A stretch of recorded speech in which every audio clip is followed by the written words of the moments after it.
So hey guys welcome back to my new vlog. આજનો vlog માં તમારું સ્વાગત છે. હું છું હર્ષ વિચારીને આપણે ફરી એકવાર આવી ગયા છીએ. કાલે પણ આવ્યા હતા, આજે પણ આવ્યા છીએ પાણી વાળવા, કારણ કે પાણી વાળ્યા છે બીજો કાંઈ ધંધો નથી. અને એડા કંઈ ખાસ પાક્યા તો નથી, પણ હવે અચ્છા પાત્ર દેખાય છે. અને થોડું થોડું પાણી આવે છે, તો આટલામાં આપણે કેટલા દી થશે તો આતા કંઈ નક્કી નહીં થયું. વાગ્યા છે સવારના 10 ને ભર્યો તો એક જ ઝારકો છે. હવે તે પછી દવા પણ છાંટવાની છે, દવા લઈને આવે જ છે. જોઈએ હવે કેટલી લાગે. ખેતરમાં જવા મળે આટલો બધો મોટો હાંડો ધોવાથી કાલે થોડોક નીચો છે. અને ખાલી આવડી બધી હાઈટ છે. અને આપણે તો ક્યાંય માત્ર દેખાય એના બાજુ આ જોવો છો, ધોવાથી ખાલી થોડી કાંઈ ડંકી છે.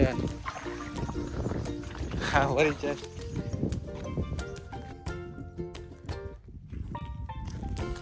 તો આ 2-3 દિવસથી આપણે બહુ ઉકાળું પડી જાય.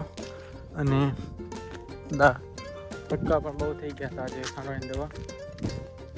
અને હજી 2 દી ધ્યાન ના રાખીએ તો આ બધું ખેતર બધું કારો થઈ જાય, એટલે આજ છાંટી જશે. અને અલગ અલગ બાતરીની દવા આવી ગઈ ને, એટલે બધું કારું છું ને કે એકને રેગ્યુલરલી 10-12 દી મેં એક વાર ડોઝ દીધો ને, તો આટલું બધું આપણું ના બગડે. પણ હવે જે કિસ્મતમાંથી આવશે તમને ભરોસે. તો ચાલો જે અત્યારે આપણે ભરો જઈએ. અને આપણે હવે 2 કલાકનું પાણી રહ્યું હોય તો હાંકવાનો તો આખો જ છે, પણ રહ્યું ખાલી 2 કલાક. હવે આમાં આપણે શું કરી લેવું,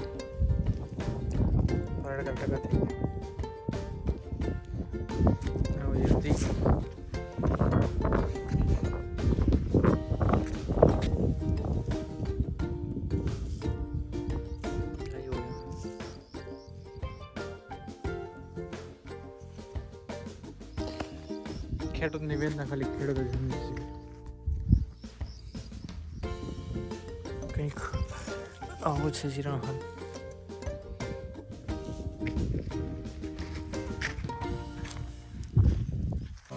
તો દિલ પર પથ્થર રાખીને દવા છાંટવી પડે, બીજું શું. આપણે તો ખાલી મહેનત કરી શકીએ, બાકી તો બધો ઉપરવાના હાથમાં, કે આપણને દેવું કે ના દેવું એમ ના ઉપર. આપણે ખાલી મહેનત કરી શકીએ. રસદ આવી ગઈ અને રહી છાંટી ગયો. તો જોઈએ અમે ક્યારે આપણી દવા છટાઈ દે. તો ફાઇનલી આપણે દવા સાથે નીકળી ગયા છીએ કમ્પ્લીટ જગ્યાએ.